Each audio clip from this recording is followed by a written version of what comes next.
주여 귀를 열어주시고 영의 눈을 열어 듣고 보는 역사 있게 하여 주시옵소서. 예수님의 이름으로 기도하옵나이다. 아멘. 먼저 우리 그림을 한번 볼까요?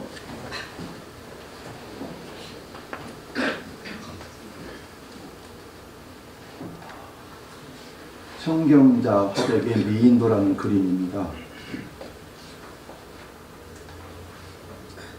다시 합니다. 권집사님 이거 뒤를 물리세요.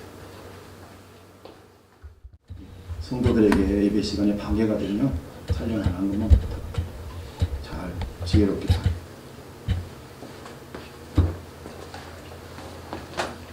오늘 말씀을 함께 깊이 잘 참고하면서 도전이 되는 귀한 말씀이 되기를 원합니다.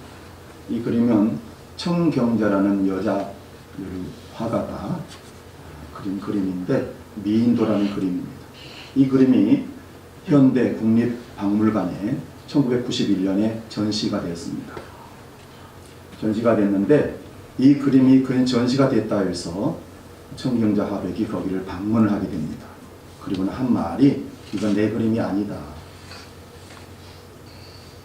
더 황당한 건 뭐냐면은 작가가 내 그림이 아니다라고 얘기하는데 박물관에서는 소장한 박물관에서는 뭐라고 얘기하냐면 진짜다. 그럴 때 청경자 화백이 이런 얘기를 합니다. 부모가 자식을 낳아놓고 자기 자식을 못 알아본 부모가 어디 있느냐. 그림을 보다시피 나는 사람의 머리를 그릴 때 저렇게 개떡칠해서 검정으로 칠한 적이 없다. 그리고 머리 위에 꽃도 그렇고 어깨 위에 나비도 그렇고 내가 그린 그림이 아니다. 하나 더 확실히 하는 것은 나는 그림 그린 날짜를 적을 때 아라비아 숫자로 절대 적지 않는다. 한문으로 적는다. 그리고는 위작의 논란에 휩싸이면서 소송이 될 때 청경자 화백은 미국으로 떠나버립니다. 결론은 어떻게 났는지는 모르겠어요. 저는 여기서 이렇게 얘기하고 싶어요. 저 개인적인 평가예요. 저 그림은 둘 중에 하나는 가짜인데 청경자 화백이 얘기했던 대로 나는 믿고 싶어요. 그래서 좌측에 있는 그림이 가짜고 우측에 있는 놈이 진품이라고 내놓은 그림입니다.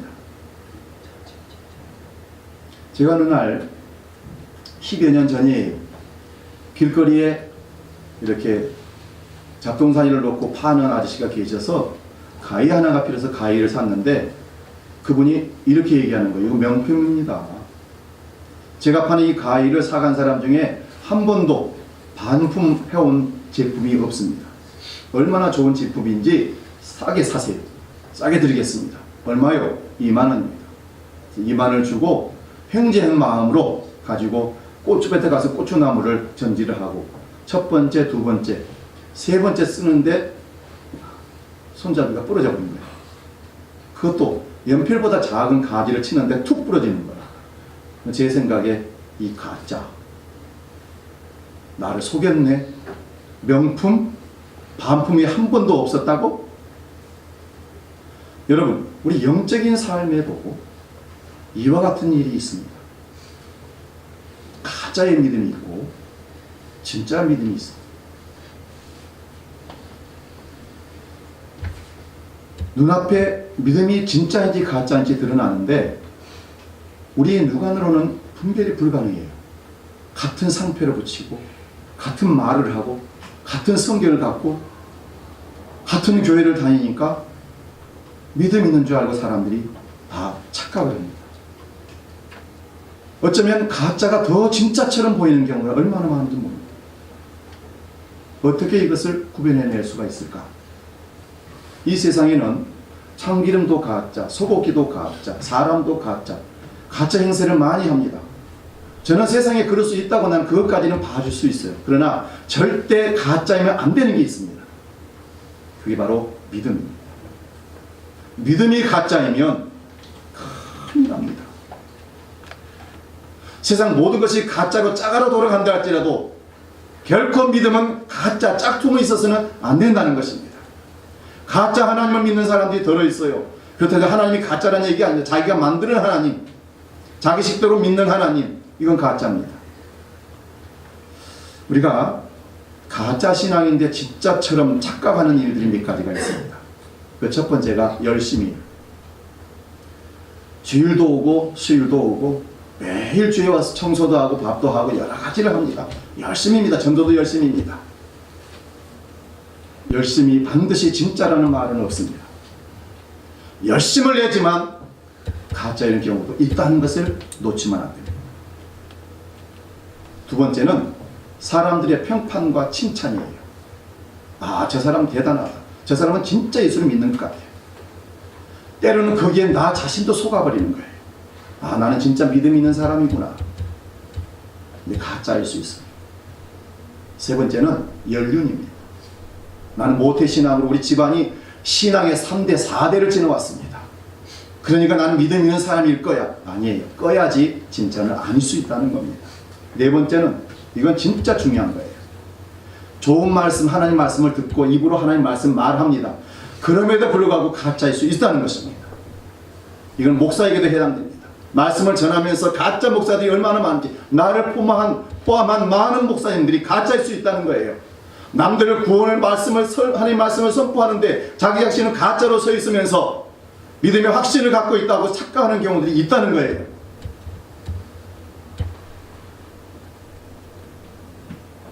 그래서 바울 사도는 너희 중에 많이 선생대를 하지 말라. 왜냐하면 선생들에게 심판이 강하게 더 크게 올 것이다. 선생은 뭡니까? 가르치는 사람입니다. 사랑하는 여러분, 오늘 우리 신앙은 진짜 맞습니까? 내 신앙은 진짜입니까? 만약 우리 신앙이 가짜라면 지옥입니다. 여러분, 지금 사는 것이 지옥 같은 분이 혹시 계십니까? 그래서 확 죽어보고 싶다는 그런 결단 갖고 있는 사람이 있습니까? 그건 지옥과 비교가 안 됩니다. 지옥은 죽고 싶으나 영원히 죽지 못하는 것이 지옥이에요. 진짜가 아니면 반드시 여기 가게 됩니다.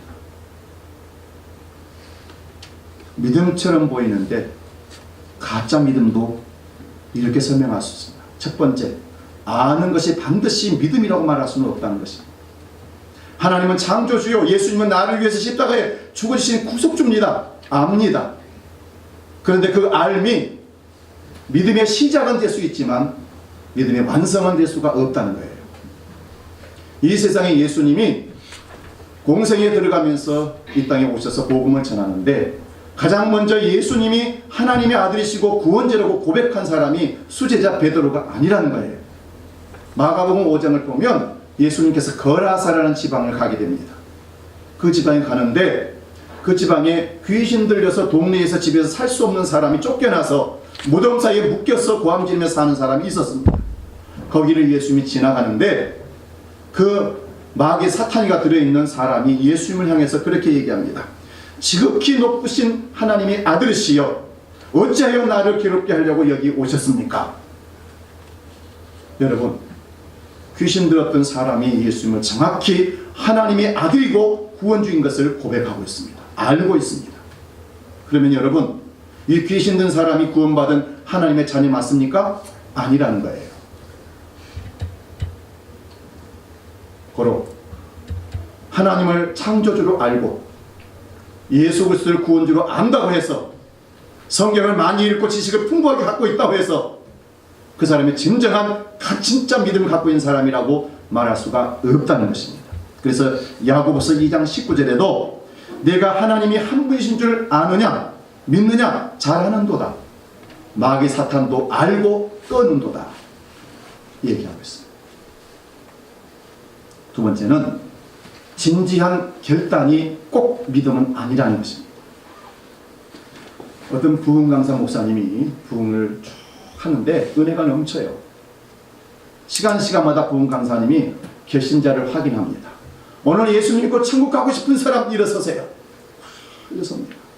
3일 4일 동안 부흥회를 하는데 수많은 사람들이 결신을 하고 결단을 하고 일어납니다. 누가 이것을 연구를 했답니다. 그 결신한 사람들이 100명이라 했을 때 결신이 끝나고 과연 믿음이 얼마나 서 있는지 확인했더니 10%가 안 되더라는 것입니다. 그러므로 아무리 거룩한 자리 예배 자리에서 결단한다 할지라도 그 믿음은 가짜일 수 있다는 것입니다. 성경은 우리 보고, 예수님은 우리 보고 하나님 앞에 잘 믿기로 결단하라고 한 적이 없습니다. 예수님과 성경은 우리 보고 결단하라고 얘기하는 것이 아니라 두 손 들고 항복하라고 말씀합니다. 우리가 아무리 수만 번 결단할지라도 우리가 그 말씀을 실천하지 못하고 어그러뜨릴 것을 주님은 이미 알고 계십니다. 그러므로 결단한다고 쇼하지 말고 두 손 들고 네 인생을 내게 맡겨 항복하기를 주님은 원하고 계십니다. 세 번째는 입술의 회개가 진정한 믿음의 고백이 아닐 수 있다는 것입니다. 여러분, 구원의 요소에는 두 가지가 반드시 전제가 됩니다. 하나는 회개요, 두 번째는 믿음입니다. 예수님이 공생애를 들어가면서 많은 사람들에게 첫 번째 던진 메시지가 너희는 회개하고 복음 믿으라고 선포하고 있습니다. 여러분, 어떻게 하면 구원 얻습니까? 믿음으로 구원 얻는다는 것은 빵점입니다. 아닙니다. 반드시 전제는 회개가 있어야 됩니다. 회개하지 아니하면 믿을 수가 없기 때문에 그런 거예요. 회개하고 복음을 믿으라고 말씀했습니다. 진정한 회개는 뭘까요? 회개했던 옛생활로 돌아가지 않는 것입니다. 요한복음 8장에 보면 현장에서 가늠하다 잡힌 여인이 하나 있었습니다. 유대인들이 끌고 와서 예수님께 묻습니다. 이 여인을 율법에 있는 돌로 쳐서 죽이라고 했는데 예수 선생이 어떻게 하면 좋겠습니까? 예수님이 한참 기다리고 뭔가 쓰고 일어나셔서 하는 말이 너희 중에 죄 없는 자가 돌로 치라. 그랬을 때 모든 사람들이 양심의 가책을 받고 어린이로부터 어른까지 다 가버리고 예수님과 그 여인만 남았을 때 예수님이 그 여인에게 얘기합니다.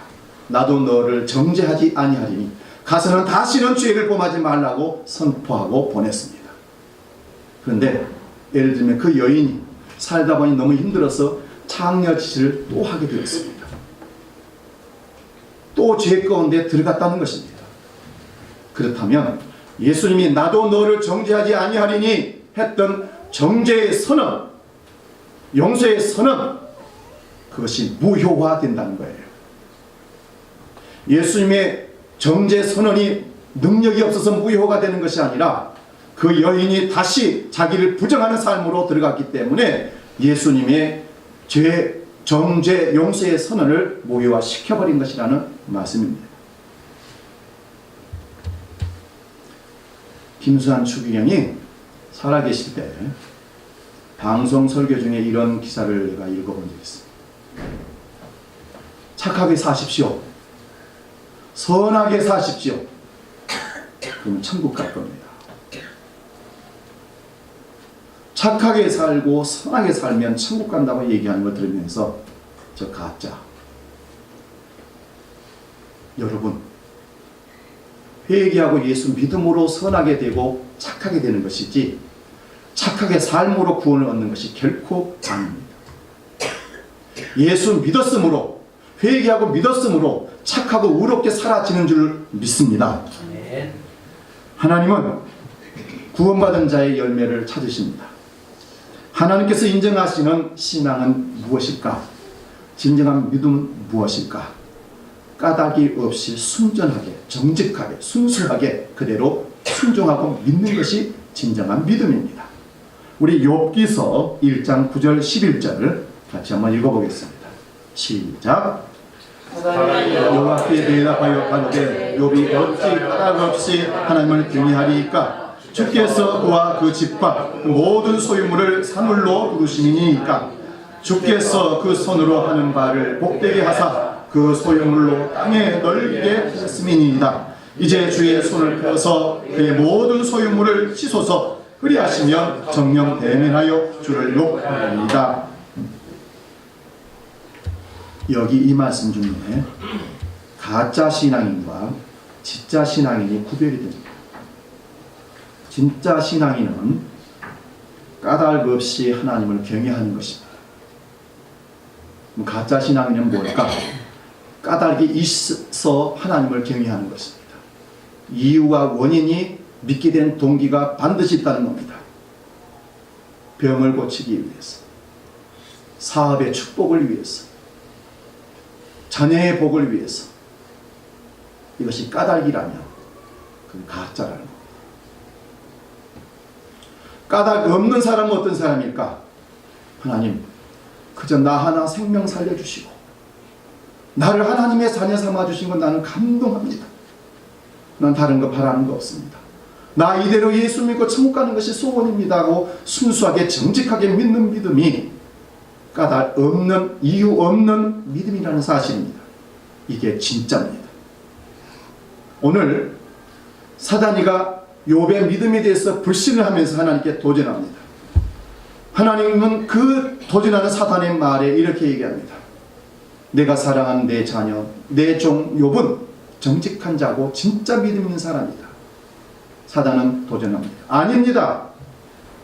욥이 하나님을 사랑하고 하나님을 경배하는 이유가 있다면 하나님께서 산울로 울타리를 쳐주시고 욥이 경영하는 모든 것에 복을 내려주시니까 그것 때문에 욥이 하나님을 사랑하는 것이지, 이유 없이 까닭 없이 하나님을 사랑하는 것인 건 불가능할 겁니다.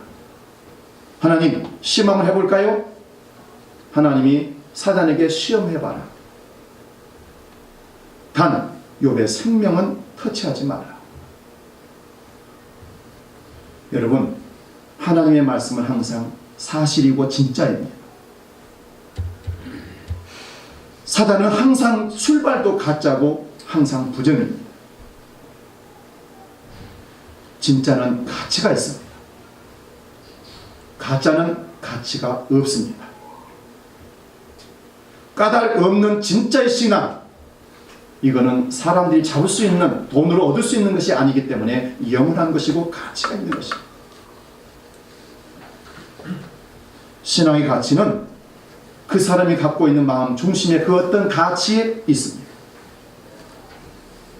진짜 신앙과 가짜 신앙의 결정적 차이는 눈에 보이는 것이 아닙니다.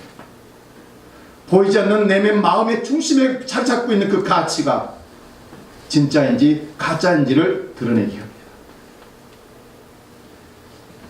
사단이 하나님께서 욥에게 주셨던 축복을 하나씩 걷어갑니다. 10명의 자녀들을 한순간에 생일치 않지 않은 집을 폭삭 내려앉게 해서 죽여버립니다. 그 많던 소유물을 북쪽의 오랑캐 나라 사람들이 와서 다 뺏어가버립니다. 하나도 남지 않습니다. 심지어는 욥의 건강에 악창이 나서 재구덩이에 앉아서 자기 몸을 긁고 있는, 자기 아내가 저주하고 죽으려 할 정도로 처참한 인생으로 내려앉은 욥입니다. 결론은 사단이가 욥의 신앙을 진짜로 확인시켜준 결론이 났습니다. 사단은 가짜였습니다. 하나님이 봐라, 내 종 욥을 봐라. 아침 저녁으로 번제를 드릴 정도로 경건한 내 종 욥은 재산 때문에, 자녀들 때문에, 복 때문에 나를 사랑하는 것이 아니고 나를 진짜로 믿기 때문에 나를 사랑하는 것이다. 가짜 신앙의 특징은 하나님 때문이라고 얘기는 하지만 하나님을 섬기지 않습니다. 그들의 목적은 하나님이 아니고 복에 있었습니다. 그래서 섬기는 척 했을 뿐이지 섬기는 게 아닙니다. 가짜 신앙은 그리해서 이름으로 기복신앙이라고 얘기합니다. 복을 구하기 위해서, 복을 누리기 위해서 하나님 믿는 신앙이 기복신앙입니다. 가짜 신앙과 진짜 신앙을 우리는 눈으로 확인할 수가 없습니다. 그래서 진짜인지 가짜인지를 확인하는 결과가 복을 거둬가는 것입니다. 자녀를 데려가 버리고 재산을 가져가 버리고 건강을 뺏어가 버립니다. 그러면 진짜와 가짜가 드러나게 됩니다. 여러분, 예수를 잘 믿고 예배하고 살아온 여러분 삶 가운데 그런 복들을 만약 뺏어간다 할지도 여러분은 여전히 하나님을 믿고 예수를 구주로 믿고 살아갈 수 있겠습니까?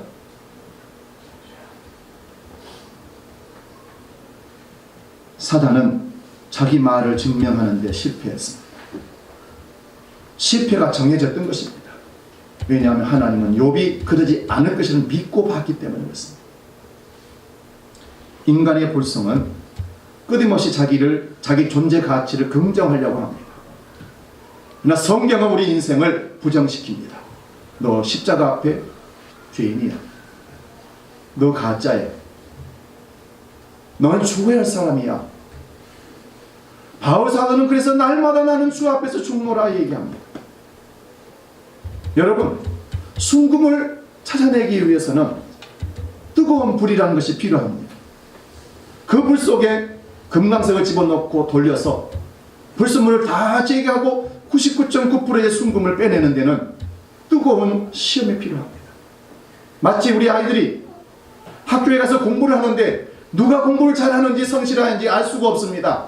그래서 치르는 시험이 중간고사요, 기말고사입니다. 시험을 통해서 드러나는 겁니다. 이 시험을 저는 고난이라고 얘기하고 싶습니다. 여러분, 고난이라는 시험의 소재는 가짜에게는 부끄러움을 드러내는 것이고 진짜에게는 가치를 드러내는 놀라운 역사예요. 반드시 하나님께서는 불륜한 연단한 시험을 우리에게 주시겠다는 겁니다. 왜요? 가짜와 진짜를 구별해서 하나님께서 보시겠다는 것입니다. 근데 놀라운 것은 고난이 반드시 나쁜 것만이 아닙니다. 가짜로 살던 사람이 고난을 통해서 진짜로 바뀌는 사람들이 우리 주위에는 얼마나 많은지 모릅니다. 사람에게는 그래서 고난의 시련이 필요합니다.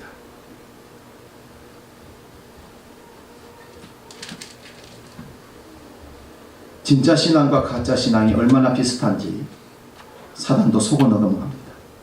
진짜 신앙과 가짜 신앙이 비슷하다는 말은 중요한 의미를 담고 있습니다. 무슨 말이냐면, 첫째, 자기 자신도 자기에게 속는다는 것입니다. 내가 진짜인지 가짜인지 몰라요. 자꾸 반복하다니 습관하다 보니 진짜처럼 느껴졌을 뿐이지 진짜가 아니라는 겁니다. 조심해야 됩니다. 또한 가짜는 교회 안에 많이 있다는 것입니다. 많이 있다는 것입니다. 그래서 좁은 문으로 들어가라. 찾는 자가 적다고 얘기합니다. 누가 예수 믿으면 천국 간다고 확실하게 얘기할 수 있겠습니까? 그렇게 쉬운 겁니까? 아니에요. 어렵습니다. 그래서 바울 사도는 날마다 두렵고 떨림으로 너희 구원을 이루어 가라고 말씀하고 있습니다. 또 하나는 정말 무서운 겁니다. 지금은 진짜인 것처럼 보이는데 내일은 가짜일 수 있다는 것입니다. 이게 시험이고 타협이고 타락이고 넘어짐입니다. 섰다고 하는 자 넘어질까 조심하라는 말씀입니다. 그래서 바울 사도는 긴장하고 두려움으로 하루하루를 하나님 앞에서 살아내야 한다는 것입니다.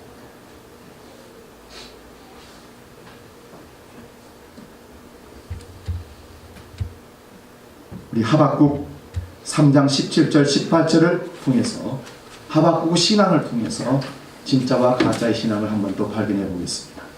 시작. 무화과나무가 무성치 못하며 포도나무에 열매가 없으며 감람나무에 소출이 없으며 밭에 식물이 없으며 우리의 양이 없으며 외양간에 소가 없을지라도 나는 여호와를 인하여 즐거워하며 나의 구원의 하나님을 인하여 기뻐하리로다. 여기 진짜는 포도나무, 무화과, 식물, 양, 소가 없을지라도 여전히 하나님 믿는 신앙이 진짜입니다. 하나님이 목적이라면 그건 진짜 신앙이라는 것입니다. 하박국은 진정한 신앙 고백을 오늘 우리에게 알려주고 있습니다. 하나님을 바라보는 것, 하나님 때문에 사는 것, 하나님만으로 기뻐하는 것, 하나님이 나의 능력이라고 얘기하는 것, 돈이 아니라 자녀가 아니라 내 건강이 아니라 내 힘은 하나님이십니다라고 고백할 수 있는 사람, 이 사람이 진짜 신앙인 줄로 믿습니다. 오늘 본문을 보면 요단강가에서 세례 요한이 세례를 베푸고 있습니다. 세례를 베푸는데 수많은 사람들이 세례를 받겠다고 나왔습니다. 세례 받겠다고 나오는 무리들을 바라보면서 세례 요한이 외치는 말이 있습니다. 이 독자의 자식들아, 누가 너희들에게 임하는 진노를 피하여서 세례 받으러 나오라고 하더냐 선포하고 있습니다. 독사의 자식들은 어떤 의미일까요? 주님 앞에 나오는데 내 불행이 깨질까봐, 내 가지고 있는 것을 잃어버릴까봐, 어쩌면 부적 삼아서 예수를 믿으려고 나올지도 모르겠습니다. 주일날 예배를 안 드리면 왠지 하나님께서 벌 주실까 봐서, 혹시 여기 오늘 나와 있는 사람은 독사의 관점으로 신앙생활을 하는 사람이에요. 하나님을 진정으로 예배하고 싶어서 나와 있는 순수한 신앙이라면 그 사람은 진짜 예배해요. 요한이 세례를 베푸는 물세례는 내가 잘못된 신앙관념을 갖고 하나님을 바라보지 못하고 가짜 신앙을 갖고 있음을 깨닫게 하는 것이 요한의 물세례입니다. 그래서 요한이 물에다 집어넣는 순간은 뭐냐면 너 죽었다 하는 것입니다. 가짜 죽이고 새롭게 한번 살아보자 하는 결단이 요한의 요단강의 물세례입니다. 사랑하는 여러분, 세례 요한은 그런 우리들에게 너희들 가짜를 이제 내려놓고 진짜 회개에 합당한 열매를 맺으면서 살아보라. 남을 속이지 말고 이익을 추구하기 위해서 남을 골탕 먹이지 말고 두 벌 옷이 있으면 없는 사람에게 하나 나눠주고 정한 궁녀가 있으면 그것으로 만족해라. 데모하지 말라. 이것이 회개에 합당한 열매다. 다시 말씀드립니다. 회개에 합당한 열매는 내일을 계획하고 축적하는 삶을 살지 말라는 것입니다. 오늘 내가 하나님 앞에 바로 서 있으면 내일 먹을 것은 하나님이 주실 것을 기억하고 오늘 최선을 다하라는 것입니다. 성령의 도끼를 우리 마음에다 항상 두시고 세상의 연연에서 축적하고 욕심부리고 있는 나의 믿음, 가짜 믿음이 있다면 도끼로 그것을 찍어버리고 오늘 충실한 사람이 천국 백성이 될 수 있다는 것입니다. 제가 세례 요한을 상고해 봤습니다. 세례 받으려고 나오는 수많은 군중들을 보면 세례 요한이 그 소리를 외칩니다. 이 독사의 자식들아 하면서 외치는데 제가 이렇게 유추해 봤습니다. 주일날 제가 교회 문을 활짝 열어놓고 예배드리겠다고 나오는 여러분을 향해서 이 독사의 자식들아 누가 너희들에게 오늘 진노를 펴라고 오늘 교회에 나오라고 하더냐 라고 얘기한다면 여러분은 그 말을 듣고 저에게 뭐라고 얘기했습니까? 저 사이코 목사 인터넷은 알 거예요. 어떤 저런 목사가 있을까? 교회가 이 교회가 아니면 뭐 다닐 데가 없다더냐 할 수 있을지 모르겠습니다. 그런데 그 소리를 내가 들어야 할 진정한 복음으로 내가 죽어야 할 회개에 합당한 열매로 그걸 듣는다면 주님 앞에 무릎을 꿇을 것입니다. 주여 내가 세상 것을 탐내고 살아왔던 죄인인 것을 고백합니다. 나 이대로 가짜 인생을 살 수가 없습니다. 나를 진짜로 바꾸어 주옵소서. 세례 요한은 왜 이런 행동을 했을까요? 한 사람이라도 더 설득을 해서 물세례를 받고 새로운 삶을 살도록 독려했으면 됐는데 세례를 받고 나가는 것은 형식적이었지 사는 것은 똑같다는 것입니다. 또다시 남을 못 살게 굽고 군인들은 남의 것을 착취하고 세리들은 남의 것을 빼앗아 오고 강자가 약자를 억울하게 만들고 세례를 받아도 이런 일들이 반복될 것을 그 중심에 알고 있는 세례 요한이 너희들은 독사의 자식들이다. 마귀의 자녀라는 것입니다. 지금 저와 여러분은 예배하는 이 자리에 앉아서 하나님 나는 진노를 피하고 복을 받아야 됩니다. 좋은 일만 있어야 됩니다. 꽃길을 걸어야 됩니다. 나에게는 불행이 와서는 절대 안 됩니다. 우리 자녀들에게도 완벽하게 지켜주셔야 됩니다. 오늘 내가 하나님께 예배했기 때문에 아니요. 여러분들이 오늘 예배와 상관없이 하나님이 여러분들 주관하시는 겁니다. 어쩌면 우리는 나에게는 너무 관대하고 다른 사람에게 너무 엄격한 잣대를 대어서 죄 지은 당신은 죽어야 마땅하고 죄 지은 나는 동일한 죄의 범인이지만 나는 살아야 돼. 이게 독사의 자식들의 마음입니다. 날 때부터 세례 요한은 굉장한 후광을 입고 태어났습니다. 예루살렘의 제사장의 아들로 태어났습니다. 똑똑했습니다. 근데 어느 날 집을 등지고 들로 나가더니 약대 트롯을 입고 석청을 먹고 메뚜기를 잡아먹으면서 하나님의 힘이 임해서 그가 뭔가를 말을 하는데 사람 듣기에 신비한 말을 합니다. 그래서 사람들은 마음에 결정하기를 저 세례 요한을 만나서 기도 한번 받으면 왠지 복을 받을 것 같아. 가지고 있는 행복이 계속 갈 것 같아. 가자! 그래서 수많은 사람들 군중들을 끌고 광야로 나와서 세례받으러 나왔던 것입니다. 그 의도를, 그 관점을, 마음 중심을 보고 있던 세례 요한은 독사의 자식들이라고 그들을 쳐버립니다.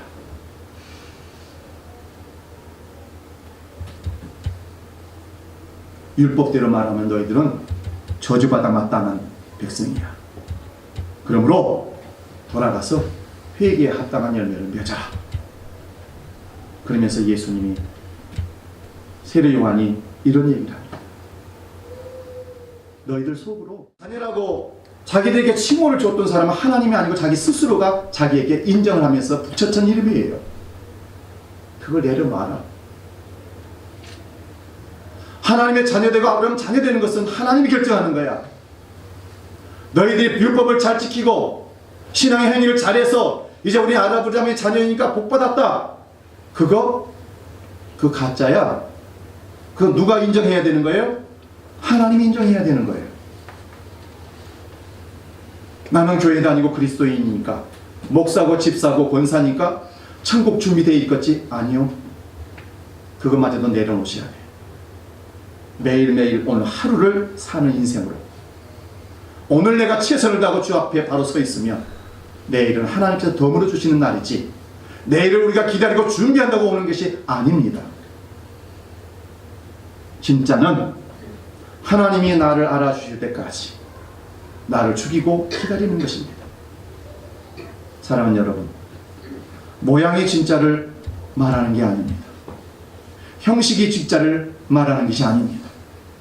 그 속에 중심이 진짜를 말하고 가짜를 말합니다. 100년을 헌신하고 가짜로 산들, 하나님과 상관없는 삶이라면 지옥 인생이지 않겠습니까? 하루를 살아도 진짜로 그리스도를 고백하고 사는 사람이라면 천국에 있는 삶이 되지 않겠습니까? 여러분의 신앙을 지금쯤 점검할 때가 되었습니다.